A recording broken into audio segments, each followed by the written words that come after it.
Estás escuchando Milenio 3 por Aluca Nanica.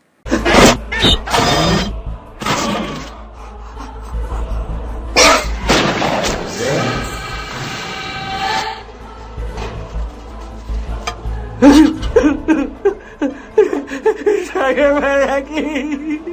¡Sáqueme de aquí, por favor!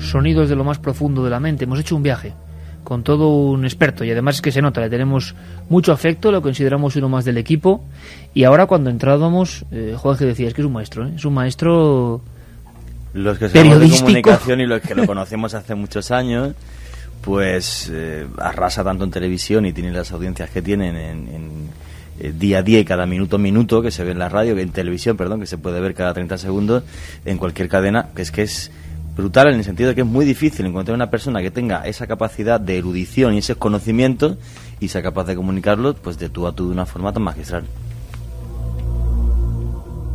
Me ha gustado mucho tu pregunta, Juan, esa de si se puede contagiar, porque siempre está esa sensación, ¿no?, de los lugares que concentran cosas. Teníamos un dato, quiero que lo escuchéis muy atentos, va a haber una serie de grabaciones y podemos decirlo, es casi un poco anecdótico, ¿no? Pero hicimos este programa, planificamos esta idea de viajar un poco desde ese corral de locos de Goya hasta la antigüedad, hasta el presente, en estos reclusos de enfermedad mental, ¿no?, lugares de reclusión de enfermedad mental. Y lo hicimos porque en un centro más o menos, no idéntico, pero similar a una residencia con diversos tipos de dolencias, una oyente nos envió una serie de cosas. Él me impresionó, pero me impresionó porque primero en este lugar habían ocurrido, y sirva esto como guinda al tema anterior, todos muy atentos por favor, si estáis en la cama, los cascos bien altos ahora, porque no es fácil, como todo lo que tiene que ver con las psicofonías. Carmen, esta historia empieza con una muchacha que hace servicio, digamos, de guardia en uno de estos centros, lo hemos imaginado ya antes, un pasillo todo moderno, claro, pasillo largo, oscuro, y se le ocurre ¿qué? Pues ella hace guardias en esa residencia, está toda la noche, tiene que estar despierta, pendiente de si desde alguna habitación, por ejemplo, llaman porque algún enfermo, algún paciente necesita algo. También tiene que estar pendiente de ese pasillo por si acaso alguien se levanta por la noche y va deambulando por esas estancias. Tiene que estar vigilante. Y es un pasillo donde, pues al parecer, estaba un poco intranquila. Y decide con un teléfono móvil, pero no porque le hubieran hablado de ninguna aparición ni nada por el estilo, pero sí, como es inquietante por las noches, además ella nos lo contaba, una residencia de noche con esos largos pasillos en cualquier lado impone, y a ella pues la imponía algo. Y cuando estaba precisamente frente a él, decidió coger su teléfono móvil y empezar pues como a grabar un trocito, pero sin darle la mayor importancia y sin pretender sacar nada. Pero el caso, Iker, es que esa noche graba algo. ¿Escuchamos a la protagonista de esta historia, María? Sí, vamos a oírla. Y así grabando, grabé un momento, dejé de grabar y no hice más caso, sino que seguía lo mío, ¿no? A vigilar y a realizar las tareas que tenía que realizar. Nada, no puedo decirte ni que yo sintiera nada especial, ni que yo notara algo, ni que yo escuchara nada allí, no. Simplemente estaba como jugueteando con el móvil. Muchas veces escucho la radio, pues allí estaba jugueteando con el móvil y eso, acordándome de que a compañeros míos pues a lo mejor le imponía mucho el pasillo y tal, y me dio por grabarlo. En ocasiones eso, como un juego, ¿no? Surgen estas cosas. Sí. No podemos decir qué es ni qué no es. Hemos repetido en 3 ocasiones algunas voces. Le pido a nuestro compañero Carlos Ródenas, que nos está poniendo este fondo musical espectacular. Hay un poco de voces de fondo, ¿no? Casi. Voces de la mente también. Voces de esos lugares donde ha habido en ocasiones sufrimiento, abandono. Bueno, pues la primera voz que vamos a escuchar, repito 3 veces, hay que estar muy atentos, dice atentos, nunca mejor dicho, atentos o atento, parece como si llamara la atención, ¿no? De niña o una voz muy juvenil de una mujer, y como en un susurro dice atentos. Pues si te parece, Carlos, compañero, incluso vamos descendiendo la música para que se oiga perfectamente solo el documento sonoro, porque la grabación tiene ese sonido de fondo, ¿no?, característico. 3 veces seguida, atento o atentos.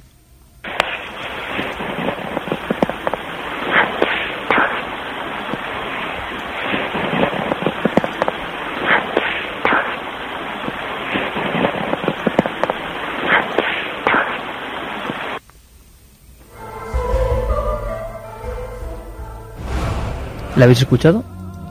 Yo creo que se entiende muy bien. Atentos. ¿Santi?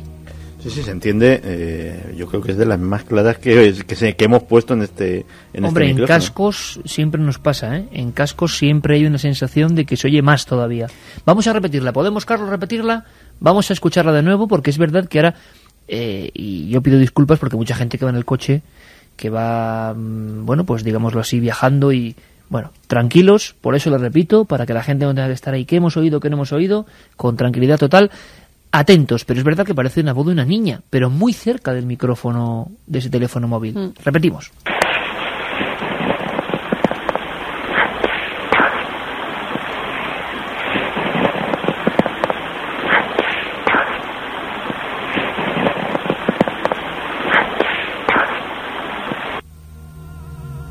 Aquí desde luego se oye de forma clarísima, Juan G. Sí, y además con la sutileza que comentabais, que es una voz de una adolescente o una niña, voz femenina seguro, y como decía también Santi, de las más claras que he escuchado. Y además que bueno, que esos lugares tan terribles, como decía el doctor Cabrera, en los que queda esa energía, ese algo que yo creo que puede dejar el cerebro mucho más con hueso roto, como el ejemplo que ponía, ¿no? Que lugares más terribles son los manicomios. Una punta que sí me gustaría dar: las imágenes más terribles que se ven siempre en cualquier cadena de televisión cuando hay una guerra son las de los manicomios abandonados. Recordamos, por ejemplo, la caída de Ceausescu, Afganistán, cualquier lugar. Siempre los periodistas, cuando llegan a una ciudad que cae ante la llegada de otro ejército, van siempre a los manicomios y a los orfanatos. Niños y locos abandonados, siempre lo más terrible que nos dan toda la guerra. A mí me parece rara esta voz, no sé, me parece muy humana, sinceramente. No quiero decir nada con eso, pero es verdad que me parece muy próxima al teléfono, aunque, dato, Carmen, ella iba completamente sola, no había nadie, todo estaba cerrado y un pasillo oscuro, simplemente. Tampoco parece alguien que pronuncie una voz en una de las habitaciones y se cuelga, porque es que está como al lado. No, ella estaba sola, solo había un compañero durmiendo, que es el que se turna con ella para hacer las guardias. Estaba en otra habitación, cerrada, con puerta y todo, con lo cual no podía ser él. Y en ese momento no había ningún enfermo que estuviera despierto, no recibe ninguna llamada de ninguna habitación, está completamente sola en un pasillo. Además, nos ha mandado esa imagen de móvil en la que se puede ver cómo va como caminando hacia el pasillo, se ve la oscuridad, cómo mueve el teléfono, pero sin intentar da un poco de grabar miedo nada. El hecho de que, claro, hay un dato interesante, se graba con ella grabándolo por el móvil en tiempo real, no hay nadie al lado, ella no habla y va entrando... Y se ve el pasillo oscuro. Sí, hay momentos incluso en que la oscuridad es total, Sí. luego se va viendo las habitaciones. Sí. Hay otra voz. Parece que hay un nombre, algo así como Fátima, pero es muy difícil de escuchar. Y lo que importa, lo que se puede escuchar es que luego dice dentro. Algo parecido a dentro. Pero vamos a pedir vuestra participación como siempre. 7640 palabra clave milenio, desde el móvil. Cadenaser.com, en ese lienzo en blanco, ¿no? Hay que pinchar Milenio 3 o hay que acudir. Bueno, veis enseguida dentro de cadenaser.com, Sí, en lugar de dejar tu escribir mensaje, vuestro ¿no? mensaje, sí. Sale claro y a la sale... derecha, justo, en cadenaser.com. Como siempre, déjanos tu mensaje. gracias a los amigos de cadenaser.com y luego el mail, milenio3@cadenaser.com. 3 veces de contacto, a ver qué escucháis vosotros, porque aquí yo no lo tengo claro. Santi, Juanje, Carmen, dentro, 3 veces repetida.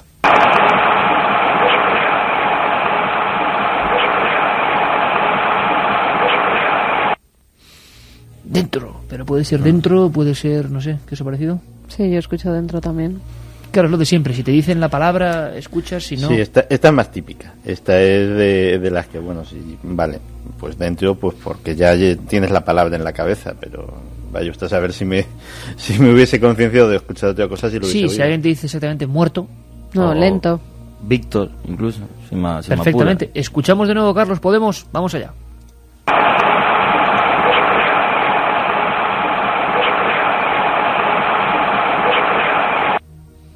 Es muy curioso porque por mucho que tú intentes poner otras voces, como te hayas quedado con el esquema mental de que dice dentro, solo vas a escuchar dentro. Es muy curioso. O Víctor, como decía Juan G. ahora, pues escuchas Víctor. Seguimos con el testimonio de esta mujer, de esta empleada, que, bueno, está, yo creo que más que asustada, sorprendida por lo que le había ocurrido.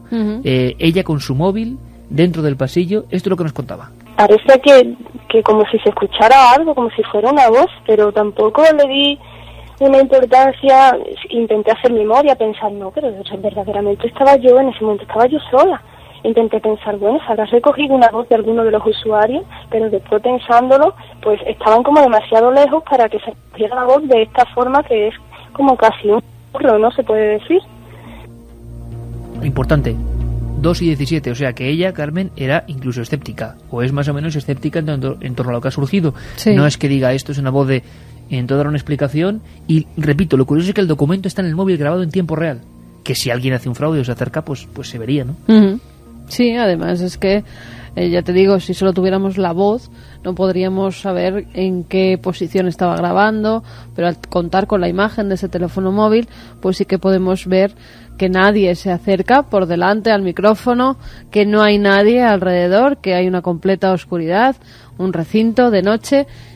¿Y por qué surgen esas voces? Pues es lo que no hemos podido aclarar a nuestra amiga María. Bueno, a ver qué os parece esto, porque yo estaba en el estudio pequeño que tenemos aquí donde vamos sacando los sonidos que van a ser protagonistas de la noche, y en una zona sin voz, o sea, en una zona que ella no identificaba nada, yo identifico como una serie de gritos o de un grito que, cuidado, igual aquí no tiene ningún tipo de valor, ningún tipo de interés, no, porque lo tiene, porque hay como unos sonidos. ¿Pueden ser sonidos naturales de ese pasillo, de ese lugar?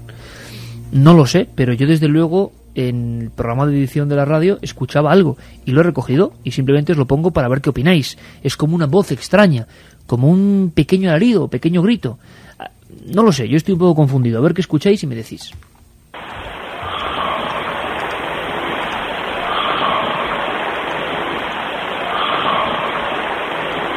¿Escucháis algo, compañeros? Pero era como un grito de... Ahora no sé si me parecía hasta un tipo de pájaro o algo así. Puede ser cualquier cosa, ¿no? Sí, este sí puede ser. Las tuberías. Sí, un sonido natural. Exactamente, cualquier cosa, ¿no? Pero que se había registrado y claro, aquí con los cascos lo oímos de forma bastante curiosa. Quizá el último dato interesante, Carmen, que en ese lugar otros compañeros de las guardias Han a notado posteriori cosas. le comentan que han notado muchas cosas, ¿no? Sí, habían notado, por ejemplo, cómo alguien le soplaba cerca de la nuca. Hay que decir que no es un recinto antiguo, es un recinto moderno, que no tiene muchos años. Allí, que ella sepa, nos comentaba, no ha ocurrido nada extraordinario.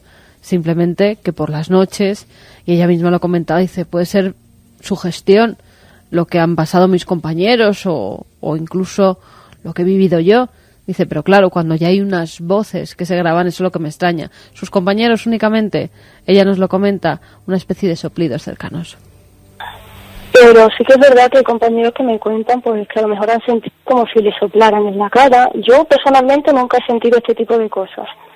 Pero sí es verdad que hay compañeros míos que cuentan alguna cosa extraña que le ha sucedido. Lo que sí es verdad que eso que hay que tener en cuenta pues el factor, ¿no?, de que uno pues pasa muchas horas durante la noche dándole vueltas a la cabeza y claro, se puede llegar a sugestionar, claro. Pero sí que hay compañeros que cuentan cosas.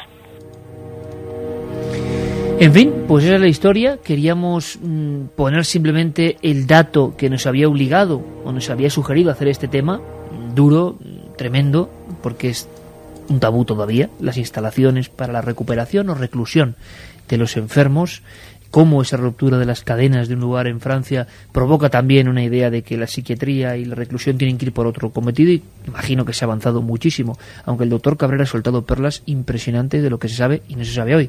La primera, su padre, prestigioso, importantísimo forense que hipnotizaba. A mí eso me ha llamado mucho la atención y creo que es un detalle interesante. Una vez más, la heterodoxia, Santi, la heterodoxia de cosas que son casi mágicas metidas en la investigación absolutamente científica, ¿eh? Lo tenemos ahí el ejemplo.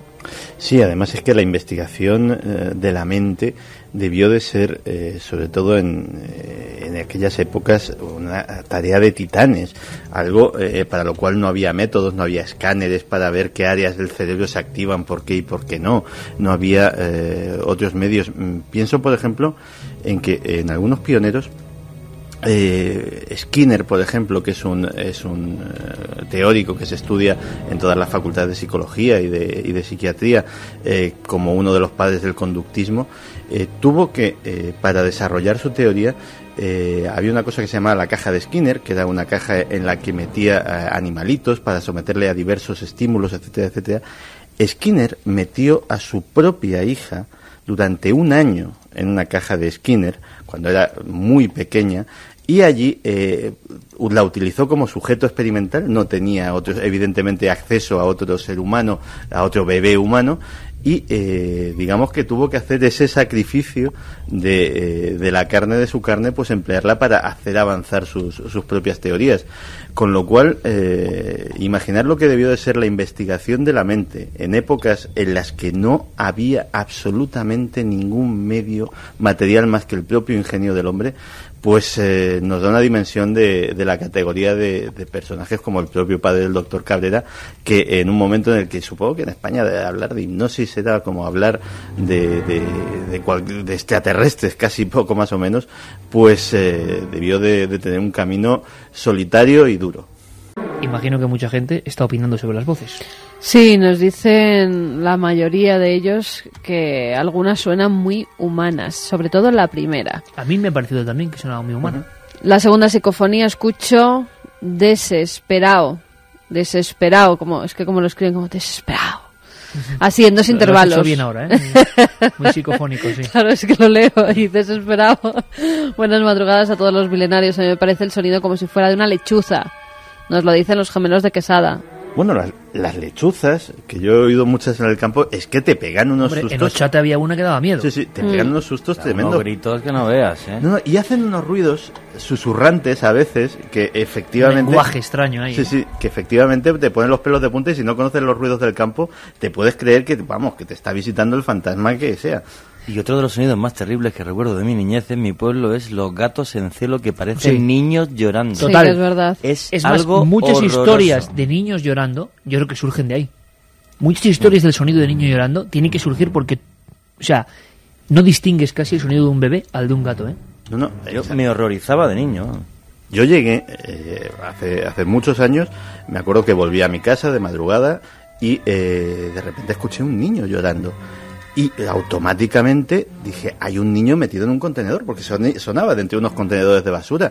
Y efectivamente dije, jolín, pues esa historia que tantas veces ha saltado a los medios de comunicación, digo, pues mira por dónde voy a acabar sacando un niño de un contenedor. Afortunadamente era un gato, pero te puedo asegurar que estaba convencido en aquel momento. Pues fíjate, yo en la radio te estoy hablando de hace, pues sí, 18 años ahora, en una de las primeras emisiones en la que yo estaba, recibimos un día el caso de un vecino que tiene explicación, como lo ha ocurrido Santi ahora, lo que ha contado, y que a mí me puso los pelos de punta solo de imaginar el terror de aquella persona.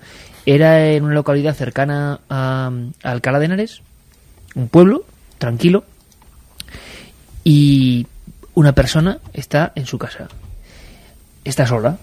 No es su casa, sino que es un lugar que ha alquilado. Y entonces empieza a escuchar el llanto de un niño, pero en la habitación de al lado. En la habitación de al lado. Entonces aquel hombre, Vicente, me contaba esos minutos antes de descubrir el misterio que ya todos estáis evidentemente señalando, ¿no?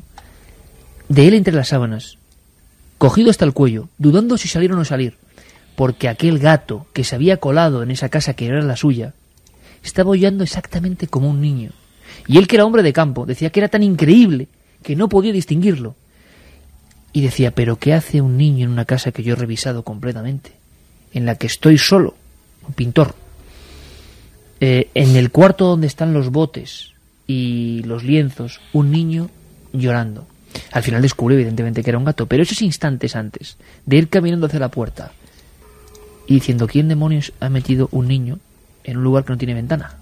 Y eso era una puerta cerrada. En fin, son historias, pero que a veces tienen explicación, aunque la explicación no quita para nada el miedo. Luego seguimos sabiendo qué dicen nuestros amigos. Pues es que se oyen de todo, ¿no? Claro. Sí, desde, parece que dice viento, un saludo, Antonio de Murcia, buenas madrugadas, nave del misterio, a mí me parece que es ella por el timbre de voz y el acento, nos lo decía Tony de Mallorca, y la segunda, pues no lo sé. Yo oigo víspera, nos dice Juan de Bilbao, yo he oído lepra, lo comentaba Sofía. Madre mía. Yo entiendo puerta o basta en la del hombre. Sois los mejores, gracias por hacernos la noche más amena a los que trabajamos, porque qué miedo. Y que yo creo que dice vuelta. O sea, enhorabuena por el cosas. programa. Gracias a vosotros sí que sois Mucho los mejores. cuidado. Alex de Tarancón nos lo decía. ¿Mucho cuidado a nosotros o qué dice la No, voz? parece que dice mucho cuidado en la segunda grabación. Bueno, por cierto, y Santi, que se oyen bien, ¿eh? Nos Santi, lo dicen que tiene un transistor de 15 y lo están centímetros escuchando bien. y que lo escuchan perfectamente. Santi, Juanje, Carmen, ¿sabéis quién era Fermina Rudi? Fermina Rudi, otra historia, ¿eh? Hay una placa que le recuerda. 6 historias de la España mágica y profunda. Carlos Cala nos da paso a este nuevo misterio hecho persona. El gigante de Alzo, el gigante extremeño o el coloso de las Islas Canarias fueron focos de atención en la España del pasado siglo. Sus vidas, su felicidad y su tristeza darían para más de una película. Esta noche incorporamos a un nuevo prodigio de la naturaleza a esta lista de hombres insólitos. Pues publicaba en la revista Más Allá un buen amigo, Ángel Briongos, siempre atento a todo lo que ocurre en esa mágica tierra que es Aragón, la historia de otro gigante, porque hemos conocido varios, ¿eh? Hay uno cuyo esqueleto, ¿verdad?, Luengo Capilla, está en ese museo de antropología, mostrando ahí, bueno, una dimensión impresionante y más para la época. Pero de Fermina Rudi no sabíamos absolutamente nada, y él ha expurgado este material. Otro gigante, y como gigante, adorado y temido, y con vida y muerte de misterios. Don Ángel Briongos, en Zaragoza, buenas noches. Hola, buenas noches, Iker. ¿Cuánto tiempo, amigo, sin escucharte? Muy bien. ¿Qué tal estás? Muy bien, muy bien. Encantado de estar con vosotros, de saludar a todos, a Juanje, a Carmen, a Santiago, en fin, a los tercermilenarios, a todo el mundo. Ángel, pues un reportaje estupendo. Fermín Arrudi, bueno, gigante porque alcanzó, ¿qué dimensiones? Pues bueno, alcanzó 2,29 metros. Estamos hablando ya de una talla, pues, considerable. Creo que esa misma talla precisamente la tiene el jugador de baloncesto chino. Este famoso... Sí, Yao Ming. Sí, exacto. Sí. Sí.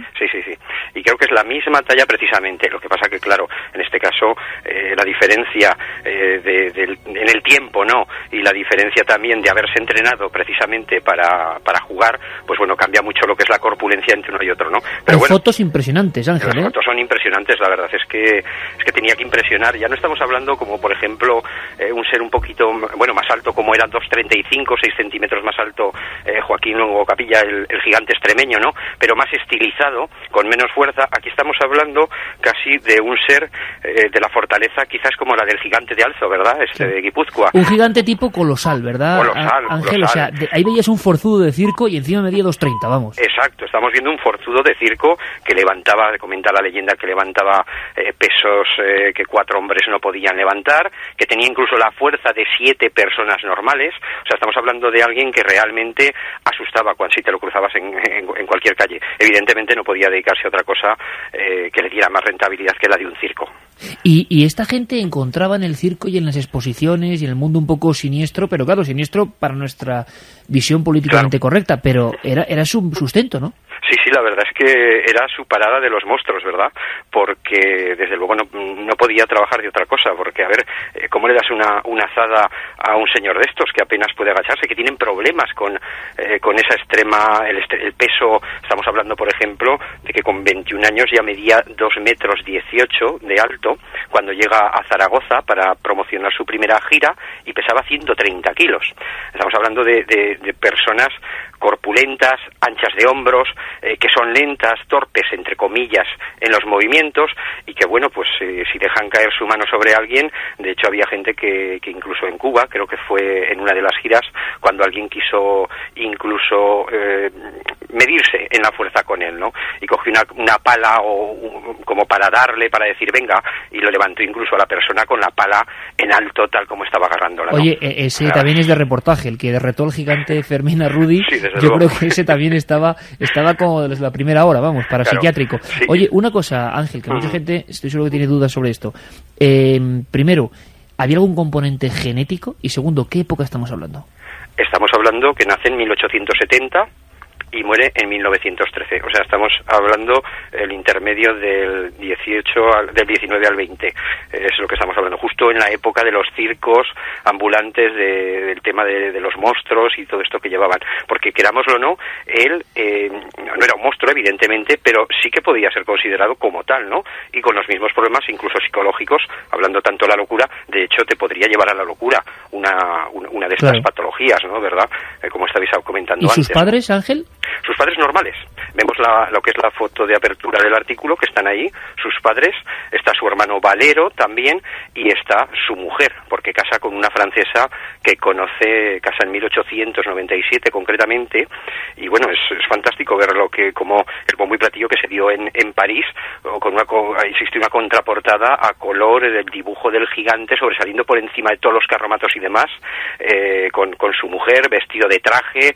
Bueno, sí, es impresionante, la verdad, todo lo que rodeó la vida de este hombre. Oye, Ángel, y una cosa importante, facultades mentales, siempre hay una relación, dicen que estas personas tenían cierto retardo, se ha hablado de algunos casos de que no eran personas muy sencillotas, muy ingenuas. ¿Cómo era el caso de Arrudi?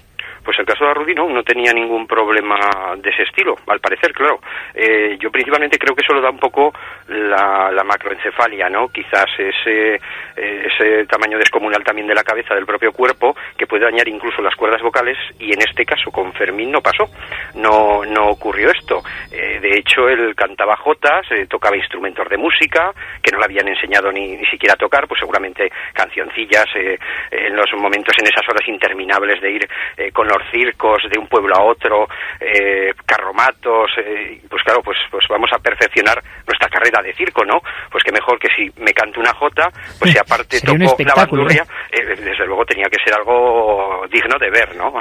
Digno de ver, desde luego. Oye, Ángel, una cosa importante también, se ha hablado mucho de la bonomia, ¿no? O sea, de personas muy normales. El gigante de Alzo dicen que impresionaba con su envergadura. Ahora Juan G tiene ahí un pequeño ranking de gigantes españoles que impresionaba con su envergadura, pero que era un bonachón, que era incapaz de hacer daño a nadie. ¿Y este hombre? Igual. O sea, se veían tan superiores, ¿no?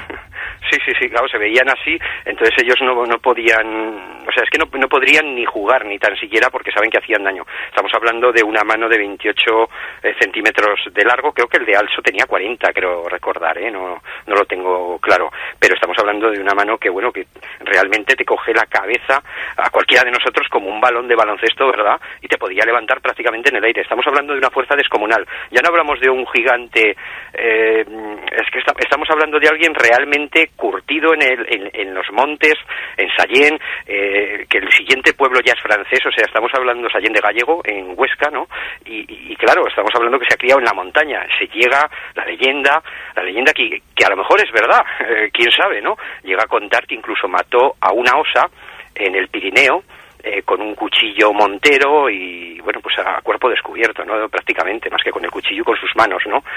Se comenta que incluso para cruzar un río y llevaba un burro y el burro no quiso cruzarlo y, bueno, pues no hizo más que meter la cabeza por debajo del burrico, se lo echó a las espaldas y la carga que portaba el borrico no fue ningún problema para Fermín Arrudi. O sea, estamos hablando... Sobre Aragonés de pro, vamos. Pero yo creo que sí, total, Sí.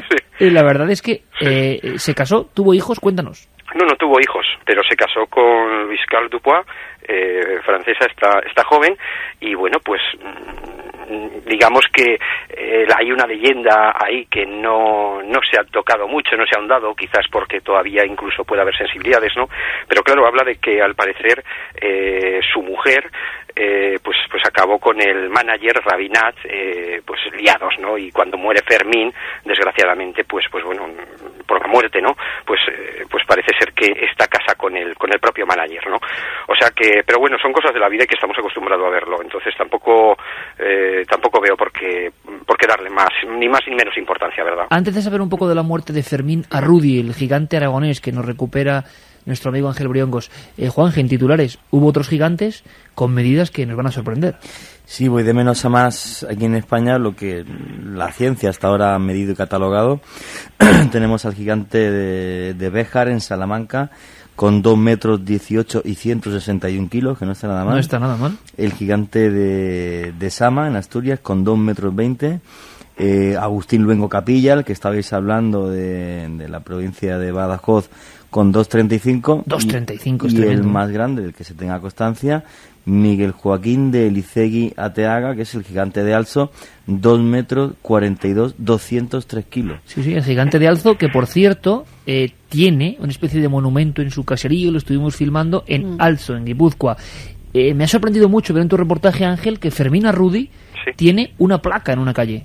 Sí, tiene una placa reciente que le han puesto en homenaje. Oye, yo creo que estas iniciativas de los ayuntamientos, verdad, que están muy bien, recordar a sus hombres ilustres y a una persona además que se paseó por toda Europa, que llevaba el nombre de Aragón. Creo que nadie lo ha podido llevar más alto que él nunca, ¿verdad? Y bueno, creo que es fantástico estas cosas, igual que se han hecho por acá, bueno, que se han hecho, incluso creo que hay un museo, ¿verdad?, del gigante de Alzo, del gigante extremeño también, que su esqueleto ahí se conserva, oye, lo tiene todo un instituto de antropología en Madrid, ¿verdad?, el museo de antropología. Se puede ver perfectamente, claro, es impresionante. Claro, estamos hablando de que realmente estos gigantes, o sea, si hubieran sido personas normales no estaríamos hoy haciendo este programa, ¿verdad? Por supuesto. Pero es que verdaderamente su altura pues era considerable y pues llamaba la atención. Pues es que aquí no va a llamar la atención. Llamaría la atención hoy en día, pero en aquel tiempo de las maravillas era increíble. Fíjate el mensaje que acaba de llegar, Ángel, al 7640, Carmen. Pues nos dice simplemente: Fermín Arrudi es mi tío bisabuelo y lo más grande que tenía era su humanidad. Un saludo, milenarios. Bueno, curiosísimo, pues muchas gracias, hemos conectado con la familia Arrudi. Por cierto, hizo dinero Fermín Arrudi de las exposiciones, le generaron cierta riqueza, porque aquí también hay divisiones, ¿no? Pues no me parece, la verdad es que yo pienso que no, porque si no, pues se habría sabido mucho más en el pueblo, se habría comentado. Yo creo que lo daba todo para las familias, para su familia, y no se hacía dinero con esto, desde luego. No era eso, hay quien ganaba siempre, además los managers, ¿no? Esos curiosos personajes, ¿no? Fermín Arrudi muere, y su muerte también ha causado, pues bueno, por lo menos ha escrito sobre ella en diferentes aspectos. ¿Qué le ocurrió al gigante aragonés?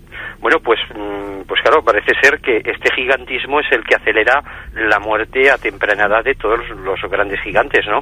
Tenemos ahí al más santo del mundo, que también ocurrió lo mismo con Pershing Waldorf, ¿no? O sea, estamos hablando de que no se puede, el propio organismo es como que se rebela contra sí mismo porque no puede soportar ese peso, ¿no?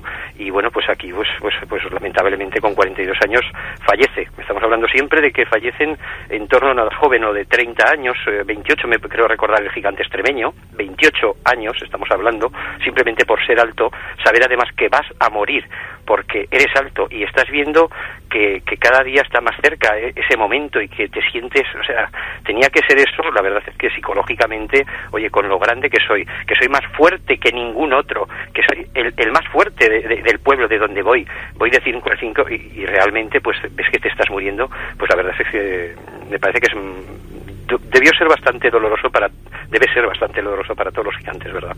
Sin embargo, fueron unos personajes importantes en esa España de entre siglos. Su historia se cuenta ahora gracias a investigadores, y ahora Ángel Briongos, como decíamos, nos desempolva este personaje que engrosa la lista, ¿no? Sí. De maravillas auténticas. Fermín Arrudi. Por cierto, un anillo como la muñeca de un niño, ¿no? Sí, la verdad es que es muy curioso. Este anillo en concreto, el que aparece en la revista Más Allá, pertenece a Robert Pershing Waldorf, que medía 2,72 metros de altura, ¿verdad? Pero estamos hablando de que Fermín Arrudi pues tenía un anillo pues aproximadamente como el mismo que aparece en Más Allá, ¿verdad?, en la revista. Pero es que claro, también existe en el hostal restaurante Casa Faure, hay un bastón, que es el bastón que aparece en alguna de las imágenes que aparece sentado Fermín en la apertura del reportaje. Aparece un bastón. Bueno, pues el bastoncito en cuestión mide 1,33 metros de altura, solo la madera, sin contar una punta, pues a lo mejor de 15-20 centímetros de metal que llevaba. O sea, yo he tenido el bastón en mis manos y la verdad es que me llega a la altura del hombro. O sea, imagínate poner la mano a este hombre sobre tu hombro, saber que esa es la altura por la que coge el bastón, ¿verdad? Y luego también existen incluso los calzoncillos marianos, que estamos hablando de nada menos que 1,5 metros de altura, unos marianos de la época. Bueno, increíble. Para un museo, por lo menos se le recuerda. Fermín Arrudi, sí, maravillas de la naturaleza. Se exhumó hace poco el cadáver porque se inundó el cementerio viejo, y bueno, Pedro Alamañac del Hostal Maximina tomó unas fotografías y bueno, esas todavía ni las he visto, de momento son top secret en la zona. Seguro que si alguien las consigue eres tú. Ángel Briongos, amigo, como siempre, un abrazo grandísimo. A vosotros, muchas gracias. De verdad que es muy majete Ángel Briongos, siempre ahí con sus historias en Aragón y siguiendo cosas tan insólitas, porque esto, tiempo atrás, sería todavía estigma prácticamente. ¿Por qué un hombre puede crecer tanto si sus padres son normales? ¿De dónde viene eso? La historia de los gigantes. Yo tengo mis dudas en cuál es el hombre más alto que ha habido sobre la faz de la Tierra. Pues al parecer ha sido el Robert Percy Waldo el que decía, el que citaba 2,72. 2,72 de alto. Además, de los fíjate, Riques, sí. O sea, con la cabeza llegaba una canasta. ¿te acuerdas que lo vimos en el Museo Ripley de Nueva York? Tenían las fotografías en las que se le comparaba con personajes normales, altos, de normal estatura, y era tremendo, altísimo. Además, en ese museo había una regla en toda la pared que decía mídete tú y fíjate la diferencia que hay al lado del gigante Waldorf. Vamos a hacer una cosa, tenemos un caso impresionante y luego queremos saludar, aunque sean intempestivas totalmente, a nuestro compañero Javier Sierra. Será en la tercera hora. Dicen que van a hacer la película de la Dama Azul en cine. No me digas. Sí, eso dicen, pero nos tiene que contar Mira que él. están haciendo películas de misterio. Yo sé que está emocionado, Javier, sé que está emocionado. Pero una cosa antes, ha pasado algo con bebidas. ¿Esto sería más de tercera hora? Sí, de acuerdo. Pero estamos esperando a conectar con un testigo que casi disparó contra un ovni en un convoy militar. Y vamos a hablar con él. Antes, esa información. Santiago Camacho, ¿qué ha pasado? ¿Qué ha ocurrido? Marcas, que nos perdonen todas las marcas, pero esto se ha difundido por todas partes. Cuando hay un teletipo, que yo Red Bull, madre mía. Red Bull, la famosísima marca que, por cierto, mira, tu hermano me decía que sabe mucho de estas cosas, que era una marca que tenía el 90% del mercado. Es decir, esta marca austriaca tenía el 90% del mercado y la historia de su tipo de bebidas. Y la historia es muy curiosa, porque porque la crea un señor que va al sudeste asiático y le dan una serie de hierbas que hacen unas infusiones. Ah, eso no lo sabía yo. Ah, sí. Pues la historia de la patente es un tipo que era una persona normal y corriente. Juraría, es que me contaron otro día además, que era holandés. No te puedo decir, no te lo puedo ratificar seguro. Pero la casa es austriaca. ¿Qué? La casa es de Austria. Sí, bueno, la historia es de un señor que va al sudeste asiático, está hecho polvo con un jet lag fatal, toma una infusión de una serie de hierbas, analizan esta hierba y aparece un elemento que es la taurina.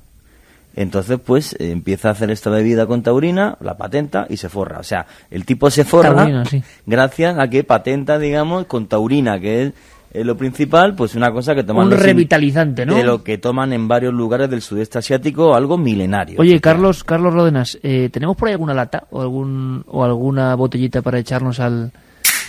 Mira. Anda que no sientan bien, ¿eh? Estaba a agitada horas, esta. Carlos, sí señora, a estas horas sienta fenómeno. Están ahí también Fermín y Carlos, dale que te pego. No sé si al Red Bull, pero esta marca, muchos piensan que cuando llega la popularidad de una marca también llegan los ataques, ¿o no? ¿Qué ha pasado, Santi? Ahora que tenemos todo más o menos claro. ¿Qué ha ocurrido con esta marca? Pues muy cerquita de su sede austríaca, en Alemania, Red Bull ha comercializado una nueva variedad, que era el Red Bull Cola.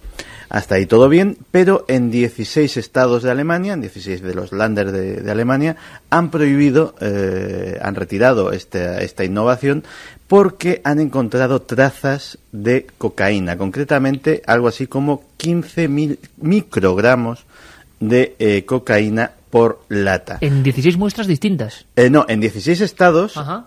Han encontrado, analizando esas trazas. Pensemos que es una cantidad mínima. Esa cantidad se debe a que entre la composición de este Red Bull Cola hay hojas de coca descocainizadas. Igual que hay café descafeinado, pues hay hojas de coca descocainizadas que se utilizan como aditivo alimentario en diferentes cosas. ¿Y esto no es leyenda? Esto no solo no es leyenda, sino que además Juanje nos lo puede decir, que él muchas veces lleva una camiseta que compró en Bolivia, creo recordar, en la que se dice la coca no es droga, porque, entre otras cosas, el gobierno boliviano, una de las cosas que pretende concienciar a la gente es que una cosa es la hoja de coca, que claro, es un producto la planta absolutamente natural, y otra luego la cocaína, su paso por laboratorio para transformarlo es un en lo que producto refinado, etcétera, etcétera. Bueno, que lleva desde queroseno hasta 1000 porquerías para hacer la cocaína. Efectivamente. Claro, lógicamente estas cantidades absolutamente mínimas son no ya inocuas. Es que te voy a poner un pequeño ejemplo. Con 15 microgramos han tomado esta medida en Alemania. Bien, aquí en España y en la mayor parte de los países civilizados tendríamos que retirar el dinero de curso legal. Sí, sí. Porque dicen que está impregnado por completo. Sí, ¿no? y no estar en Madrid viviendo, por ejemplo, porque hay cocaína y heroína en el aire. O sea, vamos todos flipados desde que nos levantamos. En cada billete hay una cantidad mayor que esos 15 microgramos. Considerablemente mayor que esos 15 microgramos. Curiosamente, bueno, pero el billete no se come. Curiosamente, cuanto más grande el billete, más concentración de cocaína. Eso también está. No se come, pero cuando te chupas el dedo para pasar la página de un libro, por ejemplo, y has tocado antes un billete con cocaína, ¿qué? Y entonces esto es una campaña contra Red Bull. Te pongo otro ejemplo.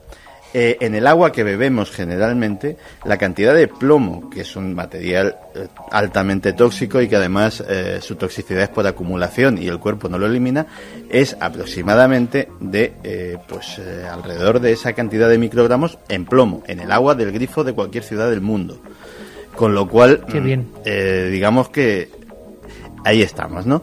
Pero efectivamente eso nos da pie pues para hablar de muchas cosas. Bueno, primero la cocaína en la Coca-Cola. Yo creo que es el primer gran mito de bebidas refrescantes. Pero no es un mito. Es cierto. La Coca-Cola originalmente llevaba cocaína. Hasta 1905 exactamente, en el que se la obliga a la marca registrada de Coca-Cola a quitarle la cocaína. A ver si estamos en Coca-Cola, Carlos. Vamos a una botellita de Coca-Cola. Coca-Cola tiene mi estatua delante. Pero es que en aquella época... Si llevara cocaína ahora, vamos, estaba todo el día flipada. No es ningún mito. En el archivo sonoro de esta Santa Casa probablemente haya anuncios comerciales de la cocaína Blancaflor, que se anunciaba en radio, no había televisión en aquella época, y que era un tónico completamente legal y que, ya te digo, que era comercializado en periódicos antiguos, verás los anuncios, etcétera, etcétera. Es decir, cocaína Blancaflor. Cocaína Blancaflor. Y tenía su jingle, su musiquita específica, que lo cantaban unas señoritas de los años 20, y que, lógicamente, pues la Coca-Cola en aquella época, pues nadie veía mal que llevase... O sea que hasta 1905, la marca más famosa del mundo... ¿Tenía cocaína realmente? Tenía cocaína realmente, y es que hay que pensar que la Coca-Cola, el señor que la inventó y cómo se pasa la patente y todo esto, que la vendió por $2, y fíjate luego la fortuna que se hizo, él digamos que vendía de pueblo en pueblo pues una bebida revitalizante, claro que te revitalizaba. Te tomaba 2 Coca-Cola y es como si te hubieras metido 4 o 5 rayas. Pues claro, estaban las abuelas con 70 años bailando el charleston en medio del oeste. Revitalizante. Entonces, estaban revitalizadísimas, vamos. Pero sí, llevaba cocaína hasta 1905. De todas formas, yo sí que me gustaría comentar que efectivamente esa camiseta que yo llevo, que lo que dice en la hoja de coca no es cocaína. Preciosa. El tema es que países como Bolivia, donde la producción de hoja de coca es base de la economía, porque se come, y además las proteínas que lleva la hoja y la serie de vitaminas son sanísimas. A mí me pareció que estaba muy mala, pero bueno, la hoja de coca, la otra no he probado nunca. Bueno, no, ni pienso yo tampoco. De las dos. No, pero la hoja de coca no. Es muy amarga. Es muy amarga, sí, pero sí es cierto que el té de coca, que se utiliza como un revitalizante en todos esos países, pues sería una forma de que países tan míseramente pobres como Bolivia pues pudieran empezar a levantar un poco. ¿Y más mitos, Santi, sobre otras bebidas, o solo se han ocupado de la Coca-Cola? Pues sobre las bebidas energéticas ya lo mencionamos en Cuarto Milenio cuando hablamos de los inventos nazis. Lo que realmente mucha gente no sabe es que los primeros que hicieron bebidas energéticas fueron las tropas de la Wehrmacht, las tropas nazis en la Segunda Guerra Mundial, en el marco de una cosa que se llamaba el proyecto Supersoldado, el proyecto Ubersoldat, en el cual pues había diversos sistemas, metanfetaminas, y para incrementar el rendimiento en combate, incluso Valium primitivo para quitar el miedo, por ejemplo, y también se hicieron bebidas revitalizantes, bebidas energéticas, para que el rendimiento en combate fuera mucho mayor.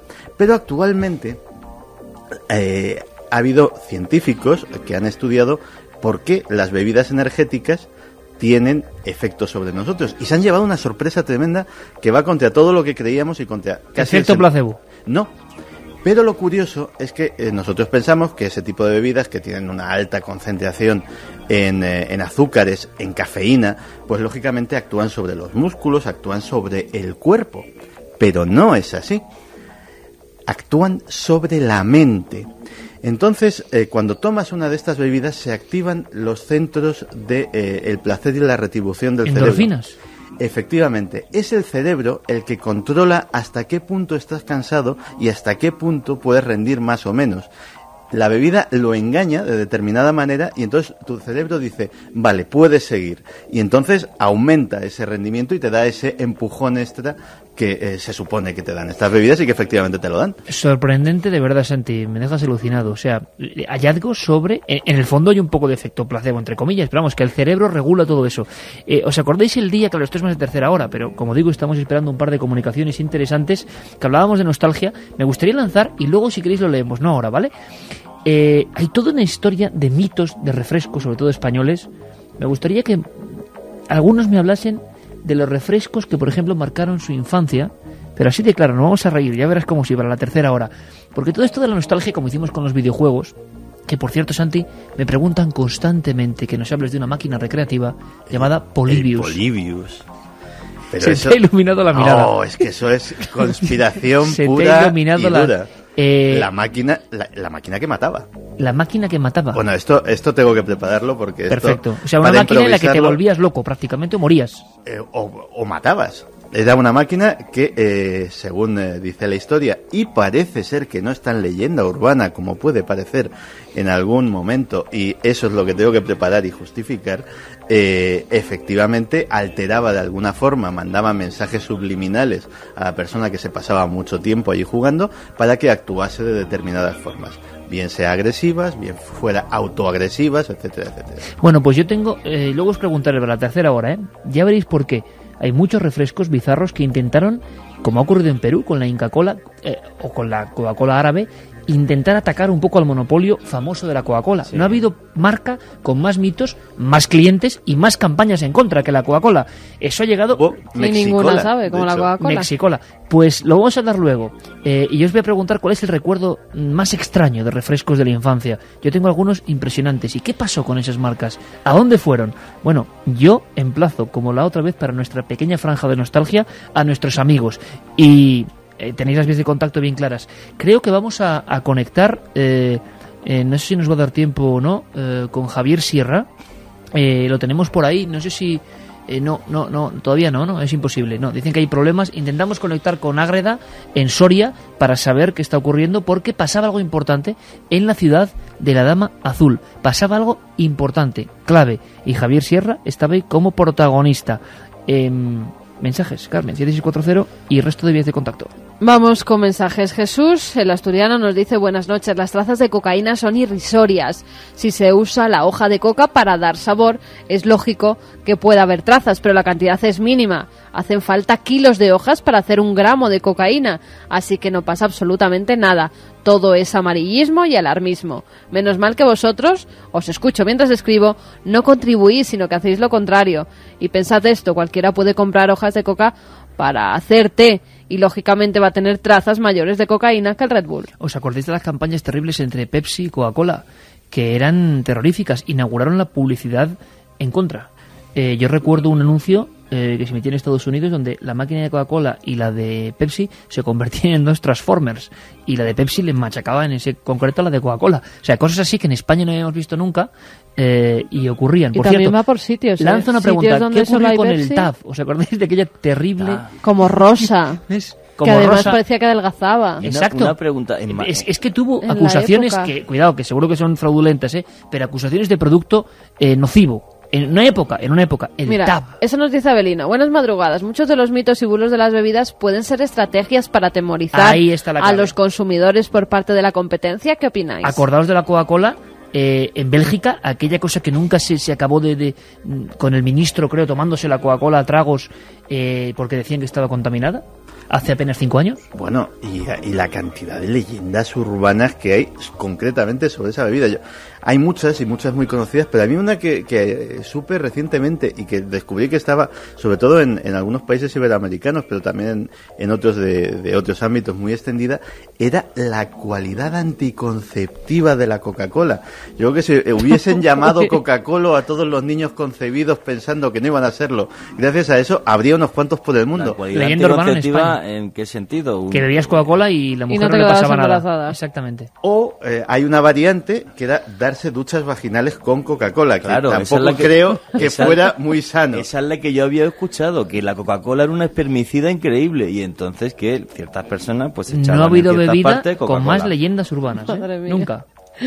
Nos dicen en Osaka, México, se toma una bebida que se llama mezcal y se extrae de la fermentación de una planta llamada maguey, a la cual se le añaden o bien gusanos de la misma planta o bien alacranes. Bueno, se dice pero... que es solo para cambiar el sabor de la bebida, aunque hay gente que dice que el alacrán es para desarrollar inmunidad al veneno. Yo por eso lo tomo. Qué bonita leyenda. Vamos a ver. Pero el experto en mezcal. El mezcal, que yo estaba en la fábrica de Tequila Cuervo viendo más cómo que, se más hace que mezcal. nuestro Cada amigo vez que dices, de yo he Osaka, estado, México, me manda algún mensaje diciendo, ya le vale. La primera destilación de la planta que es el azul tequilana Weber se llama, la planta que es el maguey, pero hay muchos tipos de maguey, y los gusanitos que lleva el mezcal, pues son de la misma planta. Entonces se le paga a los niños una cantidad, la verdad, mísera, porque dicen que el gusano pues le da mejor sabor y tal. Se me está ocurriendo una pregunta, es ¿por qué todas las marcas que han intentado hacer Coca-Cola no han funcionado? Porque no sabe igual ninguna. No. ¿Pero por qué? ¿Recordéis una? ¿El ingrediente secreto? No, esto no es leyenda urbana. O sea, hay dos... Cascola. Hay dos personas. ¿Y la conga? ¿Os acordáis? ¿Habéis probado la conga? Sí, yo cuando niño... Y Kings. Recuerdo La conga. Pero la conga era maravillosa. Sí, de Zaragoza. Yo eso no he visto nunca. Yo personalmente somos muy bizarros. lo que lamento es que no se venda ya más en España el Royal Crown, que era una cosa El Crown, que a mí que fue uno de los estacazos más impresionantes Pero a de mí la me industria encantaba, de la ¿no? bebida. Bueno, a que ninguno habréis probado Spring Gold con vino. una bebida que Spring. nos decía Saúl desde Madrid. Michael Jackson sacó su propia marca de bebida energética. No. Duró 2 días en el mercado, cualquiera la consumía. Y la Eso bebida hay que de... buscarlo, Santi. Esta noche cruzamos el Mississippi. Hicieron una bebida energética también. Sí. Duró otros 2 días. Por cierto, que antes de... Pero bueno, no, es que esos son marcas que hacen porque las discotecas de las cerecitas, por ejemplo, tienen su propio Red Bull que no es tal. O sea, es una bebida que les ponen Marca la blanca, marca blanca. Eso es. Oye, por cierto, una cosa que ha dicho Carmen Michael Jackson y llevo una semana en otro mundo por ahí navegando. La última Con vez Michael que me metí en internet, de repente, no sé por qué, vi a Michael Jackson se le ha caído la nariz. ¿Es cierto? Me fui hace una semana y fue lo último se que vi decía en que se le había internet. caído. No, en pero un- la última de Michael Jackson es muy grande porque une a dos personajes muy grandes que son el Doctor Muerte y Michael Jackson. Ah, sí, es verdad. Que el Doctor Muerte quiere plastinar Bueno, a Michael Jackson. Pues ya está eso plastinado. cuéntanoslo para los amigos. Vamos rápidamente con las noticias ahora para informarnos de qué pasa en el mundo de lo absolutamente real. Pero aquí estamos ya un poco delirando. Y volvemos con esa propuesta que os he hecho de la nostalgia, que me encanta. Los queréis niños, sobre todo en los 70, porque va a ser así, que nos contéis. Y vamos con ese caso de militares que van a hablarnos. Vamos a conectar con Ágreda, donde ha ocurrido el primer hermanamiento entre una ciudad española pequeñita y un estado de Estados Unidos por un misterio y 1000 cosas más. Juanje trae sorpresas. Volvemos en unos minutos.